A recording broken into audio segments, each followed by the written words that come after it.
विनोद तावड़े साहब, संजय मयूख जी, मंच पर मेरे साथ विराजे हुए अनिल जी, उपेंद्र जी और आप सभी पत्रकार साथियों को मेरा सादर नमस्कार और प्रणाम।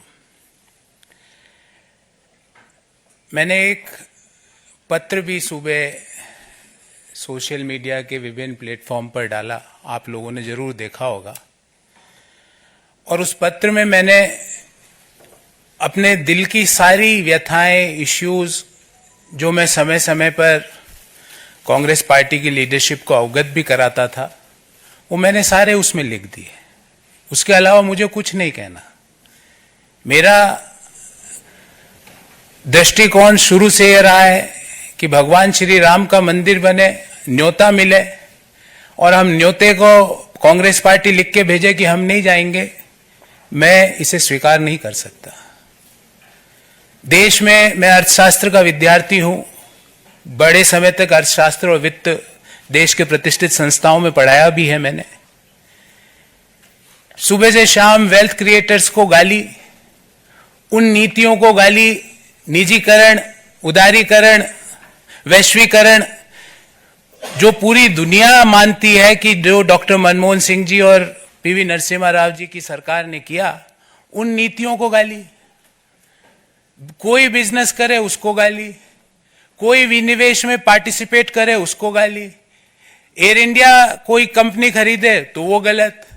तो मुझे लगता है कि कहीं ना कहीं जो नीतियां हैं और जो इश्यूज हैं उसको कांग्रेस पार्टी टैकल करने में कहीं ना कहीं बड़े गैप उसके अंदर आ रहे हैं। और मैंने अपनी चिट्ठी में भी यही लिखा है।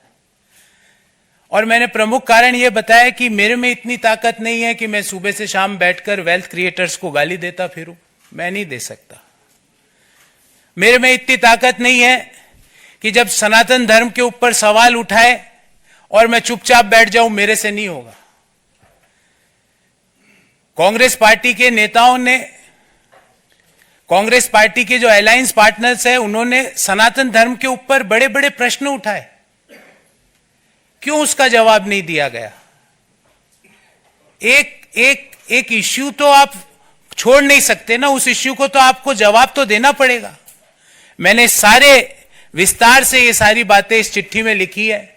मैं आदरणीय संजय मयूख जी से आग्रह करूंगा कि मेरी इस चिट्ठी की एक प्रति आपको जरूर दें, ताकि आपको पता लगे कि मेरा इश्यू बेस्ड रिजर्वेशंस क्या थे। और मैं महाभारत के इस छंद से अपने आप को हमेशा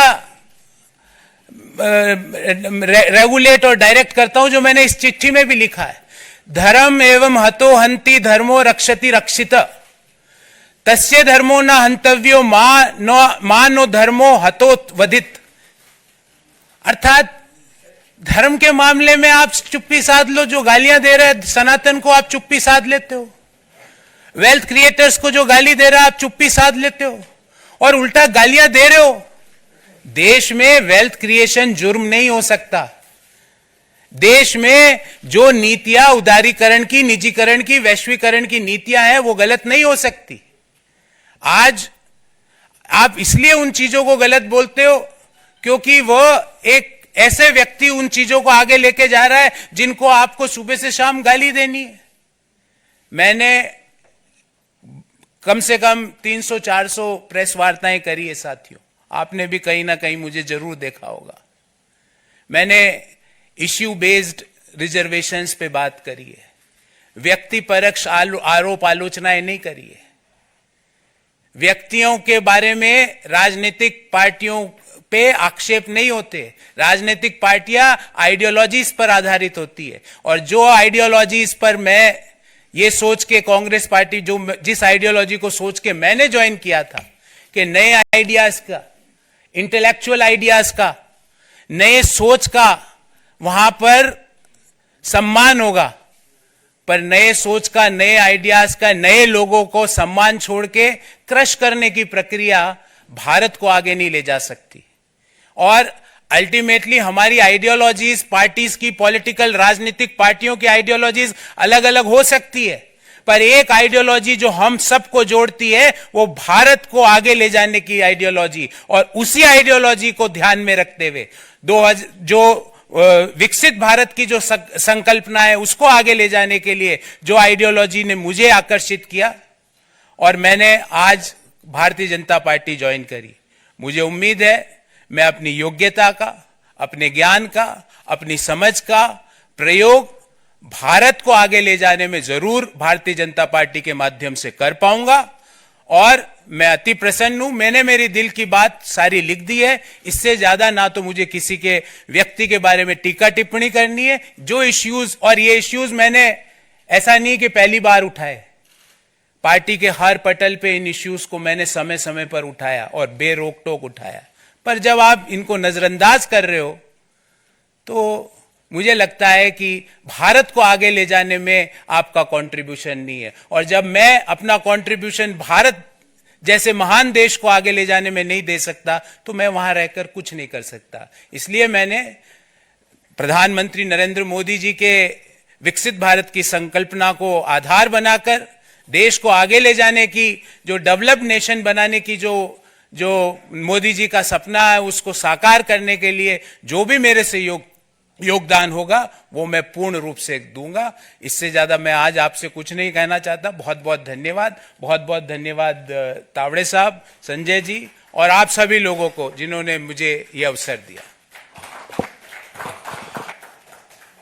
मित्रों, गौरव वल्लभ को, जिन्होंने कांग्रेस का दामन छोड़कर बीजेपी का दामन थाम लिया, उन्होंने कहा कि जो देश के वेल क्रिएटर्स हैं, जो वेल कंटेंट क्रिएटर्स हैं, आप उनके खिलाफ नहीं जा सकते हैं, सनातन के खिलाफ वो नहीं बोल सकते हैं। 300-400 प्रेस कॉन्फ्रेंस की, और हर बार उन्होंने किसी व्यक्ति विशेष के बारे में टिप्पणी ना कर आइडियोलॉजीज के बारे में बात की। साफ तौर पर कहा कि पॉलिटिकल पार्टीज आइडियोलॉजीज पर आधारित होती है, ना किसी पर्सनालिटी पर या किसी पॉलिटिशियन के व्यक्ति पर टिप्पणी करनी चाहिए। इन सारे विचारों से ही तंग आकर, जबकि हर पटल पर उन्होंने ये कहा, ये बड़ी बात भी कही कि हर पटल पर उन्होंने कांग्रेस को ये बताने की कोशिश की, लेकिन उनकी बात को नहीं माना गया, और उसी से तंग आकर जो बातें हैं कांग्रेस की, जहां पर युवाओं के